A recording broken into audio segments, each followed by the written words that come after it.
Coucou tout le monde, c'est Atsu Coaster et aujourd'hui on se retrouve pour le deuxième épisode de l'histoire des parcs. Et aujourd'hui ça s'intitulera sur Bakken.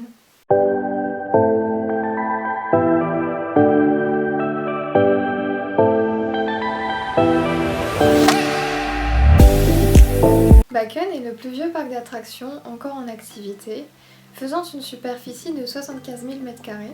Il est situé dans la forêt de Dajrhaven, situé à Klampenborg au Danemark. Il fut connu en 1583. Son histoire a commencé lors de la découverte d'une source thérapeutique. La légende dit qu'une jeune fille du nom de Kirsten Pils la découvrit alors qu'elle était perdue en forêt. Elle s'y est arrêtée pour en boire l'eau et elle retrouvit de l'entrain. Il est même dit que justement la source la conduisit à Copenhague. La source fut petit à petit célèbre pour les bienfaits qu'elle apportait. Il était même conseillé pour de meilleurs résultats de rester dormir à côté au moins une nuit. Mais avec du recul, il était probable que ces bienfaits soient dus au fait que l'eau à Copenhague était sale et que donc de boire de l'eau d'une source pure faisait forcément du bien à l'organisme. La source fut oubliée avec le temps, puis redécouverte en 1732. Le parc dans lequel elle se situait était une forêt royale, la forêt de Dajrhaven. Et donc, selon les rois, elle fut parfois interdite à l'accès, car elle se situait dans la zone de chasse. En 1756, le roi Frédéric V ouvre l'accès à Dajrhaven, mais seulement pendant la fin du printemps et l'été. La source attire toujours, mais plus vraiment pour ses bienfaits, mais plutôt parce que des saltimbanques s'installent à proximité et que c'est donc un bon endroit pour faire la fête. Il y a même des compagnies d'artistes venant d'Angleterre et d'Italie qui viennent se produire à Dajrhaven. Des tentes sont plantées et cela devient vraiment un lieu de divertissement.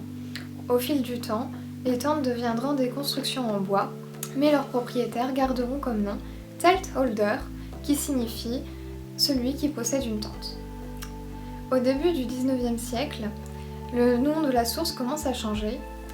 La source Kirsten Pils est petit à petit remplacée par Bakken et le nom du parc devient Dajrhavsbakken. La source est toujours active en 1843 lorsque Tivoli ouvre. D'ailleurs, son eau est mise en bouteille pour être vendue à Tivoli.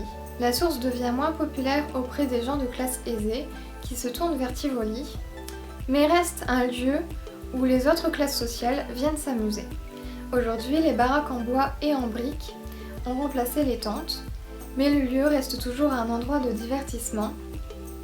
C'est devenu un parc d'attractions familial avec des attractions, un théâtre pour les enfants, des restaurants, des bars et de la musique. D'ailleurs, il n'y a ni grande marque affichée, ni enseigne en néon. Celles-ci sont tout simplement interdites en raison de la valeur historique du parc.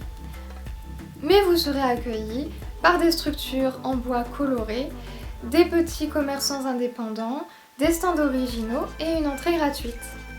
Mais la principale attraction reste les nombreuses attractions du parc, y compris les wooden coasters âgés de 82 ans. Un wooden coaster, pour ceux qui ne le savent pas, est une montagne russe en bois. J'espère que cet épisode vous aura plu. J'espère ne pas encore une fois m'être trompée sur ce que je vous ai dit. Si c'est le cas, je suis encore une fois désolée. Et sur ce, Live for Coaster, Love Rides, Team Coasterholic!